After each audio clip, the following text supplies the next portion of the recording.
I was wondering why he brought you. But anyway, we're not talking about spoons. We're not talking about forks. We're talking about wrestling, which has nothing to do with spoons and forks. But well, sometimes death matches. Got a point. death matches involve a lot of things that. Did Emma watch this?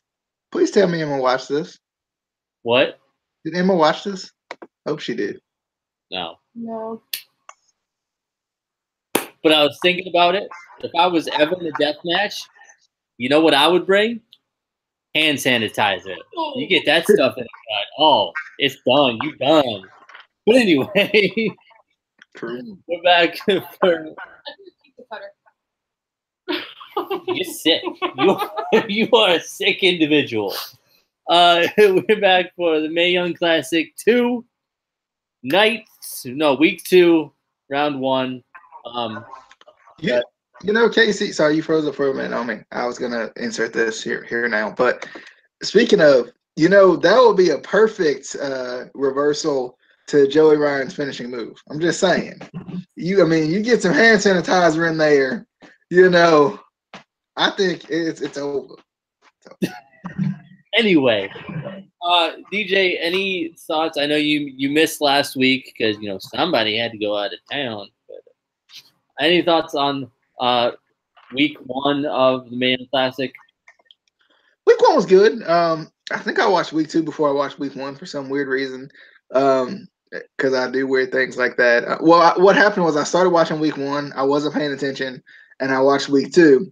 And I fully paid attention. Then I rewatched week 1, fully paying attention. So, I think that's what happened. But I thought, week 1 was pretty good. I still feel like it varied. There were certain times where these matches were really predictable, and there were other times where it was kind of like it could go either way. And I think from week 1, let's see which one that was definitely like the Rhea Ripley match. I definitely knew MJ Jenkins wasn't going to win that match by any means ever at all. And then the Vanessa Craven Lacey Lane match surprised me a little bit because I thought Vanessa Craven was going to win. I didn't really like the finish of that match, but overall the match was good.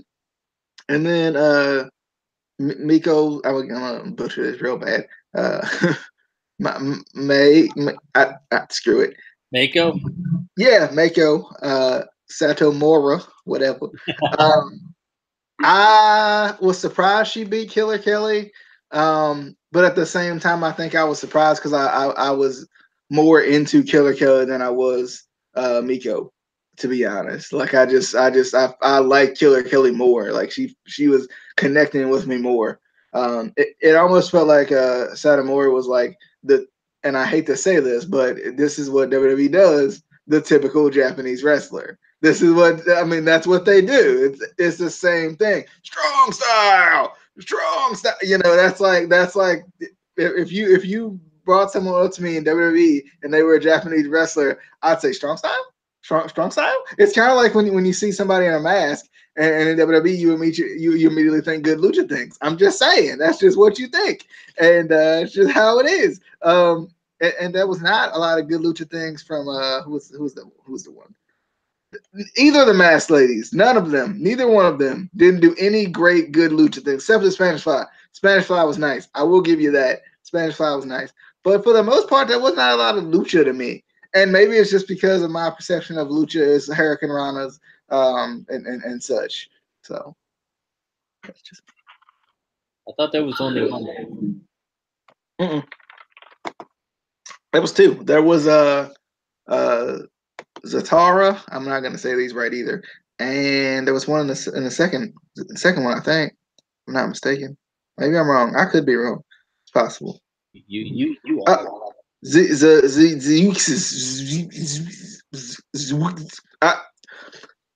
Zugi X. I don't know how to say her name at all. I don't know what this is. Zeuxis. What's that? She won. I think it's Zeuxis. And she shouldn't have. I'm just saying she shouldn't have, but she did. Yeah. I kind of going off what you said, the predictability. It was really predictable, but I think that's just knowing how WWE books things. So I think my predictions are like I'm like 90%. I was wrong on like 2 matches, I think. That looks like a butthole. it's not actually. It's bread. It looks like it. Anyway, let's move on to week 2. Still in round 1. Also, I don't know how you feel because I know we've watched a couple different tournaments on the network with different formats. I personally like this one. The 4 matches a week. I think it breaks it up enough to, especially for us reviewing it, we don't have to do like 8,000 matches in one night and then 8,000 matches the next night. But I don't know if you like. I agree with that. I think we talked about this with the UK tournament or something recently about how this is the best way to do it. This is the best way to do this, especially if you're trying to ease people into something like this. You don't want to somebody's new to the network or whatever, or somebody's like looking at it and like, you promote the Young Classic on Raw or something. They're like, hey, I'm gonna go watch this. Well, the good thing about it is they don't have to feel like they have to watch the whole thing. They can watch that first episode, and if they like it, they continue watching it. If they don't, then whatever. What I don't like that they're doing and that they've constantly done with these tournaments is they're not doing them live. I don't like it like that at all because I think it's stupid. I think it takes away from, if you can do it live, do it live, because I think it definitely takes away from how the interest level in the tournament after the fact. Because I mean, I can just pretty much watch who got to the finals if I want to. I can figure that out if I look at the wrong place. So yeah, I definitely wish it was live. Just to get rid of the spoilers and everything. Not that there was only one match that I accidentally got spoiled on. Thanks, Instagram. But I've been trying to keep away from any spoilers to be able to actually watch the tournament and really get into it. But moving on to week 2, round 1, or still round 1, we had AC Catanzaro versus Reina Gonzalez returning again for this year's Fan Classic. I predicted AC to win just because knowing WWE and the fact that she was the first woman to complete the American Ninja Warrior tournament, whatever. WWE loves anything like that they can kind of cash off of or build off of and bring more fans in. So I right there, I knew she was gonna win. I like the size difference in this match. It was Reina. I didn't realize how big she was until I saw her in this match, or maybe Casey's just that small. But there was a huge size difference, which shut up, Emma. Which I usually don't like, but I think they made it work. I think they made it work in this match. I don't know. I wasn't too impressed with Wayne in this match personally, and I don't remember us being very impressed with her last year, from what I remember. But decent match. I definitely am a fan of Casey Catanzaro now. I liked her style in the ring, especially for being relatively new to the business in general. I thought she did really well. But Casey does win with DJ's favorite win of all time, favorite finisher of all time, favorite finish, the classic roll up. Nobody beats it. Nobody ever can beat it. It's the only finisher that just you can't. There's no way to kick out of it. You can't. You physically can't. But DJ, thoughts on Casey Catanzaro versus Reina Gonzalez? I definitely thought the match was okay for the most part. I liked Casey Catanzaro. She had a couple moments, from this match. I felt like she did some things like using her background in the gymnastics and kind of the I'm trying not to say parkour because that's not right. Parkour is what I was thinking of too. But her gymnastics and the kind of athleticism that she has in this match that made a lot of her moves look kind of cool. I liked Reina, but I felt like Reina came off very like one dimensional, and I felt like at times like it felt like she was definitely going to advance. So when Catanzaro won, I was surprised, but it felt like with Reina, for whatever reason, I was glad that she lost. Even though I kind of liked what she was doing, I was glad that she lost because I feel like Casey Catanzaro can put on better matches in the future rounds of the tournament instead of Reina. I think Reina's just going to be the same over and over and over again, and I just don't think that's going to be a good thing for this tournament. But it was a pretty good match though. I felt like a lot of these matches felt short to me. Like the main events felt pretty long for the most part, but it was like for whatever reason, like especially the two middle matches always felt short. Even in the first episode, the two middle matches were short. The main event was relatively long. And then the first match it just kind of depended. And for whatever reason, it felt like this one was a little bit short. I had a feeling anytime they put a big person versus a smaller person, I expected to be short anyway. So I just knew this one was going to be short. But I mean, it was pretty good. I'm glad Catanzaro advanced. Yeah. And I do apologize to the good people. I was in the wrong point in my notes. So that was the third match. Yeah, I thought like I was like, did that start the show? Like I was like, wait a minute, I might be wrong here, but I was at the wrong point. Anyway, the match that actually started this week's episode was Deonna Purrazzo versus Priscilla Kelly, which surprised me that this match actually opens this week's show. I thought out of all the matches, this would have been the main event or the last match of the episode, just because obviously Deonna Purrazzo is so, I don't know. Anyway, but I did predict Deonna winning this match. Yes, she's already signed to NXT, so she doesn't need this win. But being generally over, I feel like more than Priscilla Kelly to the average wrestling fan, I think gave her the edge. I mean, obviously, indie fans are going to know who Priscilla Kelly is, but I feel like more fans in general are going to know or recognize the name Deonna Purrazzo. She's already wrestled in NXT before she signed to NXT.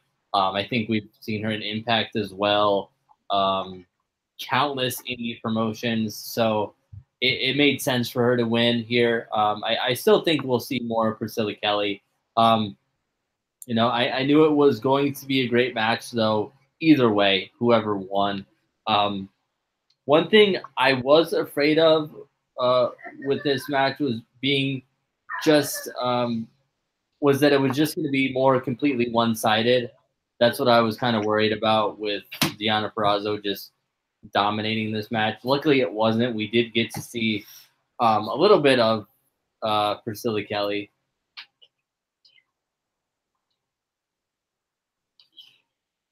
Hold on. This is so hard to do. But this is why you don't do videos and images, isn't it? This is why we don't do videos. But yeah, I like that we did get to see some more of Priscilla Kelly. Hopefully, we see her more. I did like the Fujiwara armbar. It looked sick. I didn't even read that yet. No, I asked you if you could put your channel because boys want to watch it. Oh, you can put my channel. Penny. She doesn't even know the channel. Bruh. But Deonna Purrazzo wins as predicted. DJ, thoughts on the match? I thought it was good. I liked Priscilla Kelly. That's the first time I had seen her, and I was really interested in her video package because I'd never seen her before, and her character came off kind of unique, which I liked. But obviously, like you said, I knew Deonna Purrazzo was going to win this match. But I thought it was good, though. I like the mind games by Priscilla Kelly. And I love Deonna Purrazzo's wrestling style and her transitions and whatnot as well, too. And I like the armbar she uses at the end. I thought that was good. And I like the sell, too, at the end. The sell, too, was good. Like, Priscilla Kelly wasn't going to tap out, and then she just keeps wrenching on it. And that's kind of what ends it. And I liked it. It was a good match. I'm excited for Deonna Purrazzo, into this tournament. I think she could win it possibly. I really don't know yet, but I think she could be the one to win it. Yeah. Actually, this year, which is surprising. I think like last year there was like 3 that we were like, yeah, one of these is gonna win, and then Kairi Sane won, and we're like, wait, what? Wait, what? Next we got Zeuxis. They said it like 4 times. I still can't remember how to pronounce it. I think Michael Cole pronounced it like 3 different ways too. That man. Versus Ariel Monroe. Unfortunately, but luckily, this was the only match that was spoiled for me. This was the match that I saw the outcome of on Instagram, because Instagram hates us. Social media hates us. But I still definitely wanted to check it out just to kind of see a little bit more of Zeuxis and Ariel Monroe. I didn't realize Ariel Monroe was married to Cedric Alexander. I did not know that. And they got chatting in the crowd there. They got the little baby. Not really little baby, but like kid, child, baby girl. I don't know. But so that was kind of cool, kind of seeing him in the crowd. Still kind of sad Ariel lost. I really liked her. I'm sure we'll see her more in NXT. Most of the people in tournaments on the network get signed or at least get an offer, with WWE. I wasn't mad at the Spanish Fly though. That was nice. I liked the Spanish Fly. I did. I liked it. I don't want to see fellas on your phone. Sorry. You're showing me the fellas on the phone. I don't want to see the fellas on the phone. But Zeuxis, she already on the heel meter. She made that child cry. She made Ariel Monroe daughter cry. You can't be doing that. You can't make the kids cry. Like legit crying. I was like, oh, she want her mama to win. Her mama lost. DJ. I was excited for Ariel Monroe. I think Ariel Monroe's really like got over when she started talking during the match at the beginning. What did she say? If you touch my hair again, I'm gonna smack you in the mouth or something. Like, I can't remember exact words, but it was hilarious. And I was like, yes, she must win this match. And then she didn't, and I cried. And I cried too. We all cried when she didn't win this match. Because don't nobody care about Zexus, whatever her name is. Zexus, the Nexus, whatever. I don't know what her name is. But anyway, I was expecting more good lucha things from her too, and I didn't see like but one, and that was a Spanish Fly. That's all I saw. That's all it was, and that was unfortunate. But I liked it though. I like how the kind of the story of the match was kind of revolving around the hair and her playing mind games. For whatever reason, it felt like Ariel Monroe was initially the heel in this one, but like it switched like after she started talking in the match and the fans got behind Ariel Monroe. And it kind of sucked that Monroe lost. I want to see more of her too. I think she could be good. I'm excited. I'm kind of surprised. Just speaking of women who aren't in the tournament, I'm kind of surprised that Bianca Belair wasn't in the tournament this year. just because they use some certain people from from the tournament. We haven't seen a lot from Bianca. Well, she was in last year's one, wasn't she? Yeah, she was. Okay, so that makes sense a little bit more now. I could remember right offhand she was in last year's, and that's why I was wondering about it. But that's where I fell in love with it. That's what it was. But yeah, Zexus won and Zeus, whatever. Just, The Z lady. the Z lady. She gonna lose in the next round. I'm just saying. Yeah. I don't even know who she facing. Like she probably facing like I don't even know who she facing in the next round, but she gonna lose. Okay, whatever you say. Then we got the. I don't even like calling these main events of the shows because they're not really, but like I don't know. We had Ashley Rain versus Mercedes Martinez. Definitely was excited for this match. Mercedes is great and definitely had a great showing last year, but Ashley is definitely winning this match is what I thought before this match. I was sure of it. I knew it. Like there was no possibility that she was going to lose. Like she just came in. She a legend in women's wrestling. She married to Josh Matthews, which we don't hold against her. they be like, yeah, her husband Josh. I'm like, y'all can say his last name. Like, it's okay. It's y'all's network. Y'all can do what y'all want. Like, they won't say his last name. But this was one of the very few times I've ever actually agreed with Michael Cole. Mark this on the calendar. I agreed with him when he said this is most certainly was a dream match, and it definitely was. I think, but I wish this match was at least in the second round. Is the only issue I had with it, and the fact that the wrong person won. I love Mercedes. I do, but Ashley should have won this match, but she didn't, and she should have. And are we getting a theme here that Ashley should have matched? But Ashley did not lose. DJ, let's be honest. This is probably the worst booking of the whole tournament so far, and not necessarily even in who won and who lost. More so because this match was in the first round. Because Madison Rain, I can't say Ashley Rain, can't say it. Madison Rain, even though it's her real name, I guess. Or is it Madison? Is it Ashley Matthews? Is it Ashley Matthews? Anyway, but I think this match should have never been in the first round ever.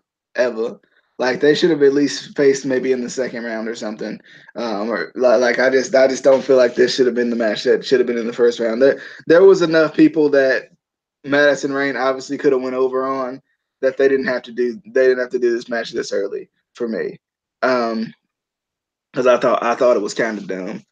Because Madison Rain is one of the most known wrestlers that was in the tournament, and it's like why though? But why though? Like why is this happening? I didn't like it, but the match was good though. I liked it. I still like Mercedes Martinez. I kind of wonder if she's gonna win, considering she got so close last year. They're gonna even let her get that far this year. So I don't know yet, but I don't know if I wanted to win or if I don't want her to win or what's gonna happen here. To be honest, because I feel like it's gonna be either her or Deonna Purrazzo. I don't really see anybody else really winning. It's gonna be one of those two, and I'm leaning towards Deonna Purrazzo because she wasn't in it last year, and they have that whole story of she fought so hard to be in it because she was an alternate last year or whatever. But I mean, it was a good match. I felt like Madison Rain being eliminated in the first round was almost like a waste of time, to be honest. Like, because it was like such a big deal that she was in it. Oh my God, Ashley Rain's in the tournament and then loses in the first round. Why? What was the point of her being kind of this like special entry in it? You know, it just really didn't make any sense to me. Like it's kind of like if Caitlyn, I don't even know when her match is, but Caitlyn loses in the first round, we're gonna be like, why? Yeah, I think she's nice to win, but there's a random hand here. I was like, is that your hand? Because it doesn't look like that. Your hand would be able to do that. Anyway, I don't know why it's doing it. But let's be honest. This is gonna win the whole tournament. I hope not. And we're gonna be like, wait, what? But I mean, if she says good lucha things, she might turn it around a little bit. True. You know, she could join the Lucha House Party.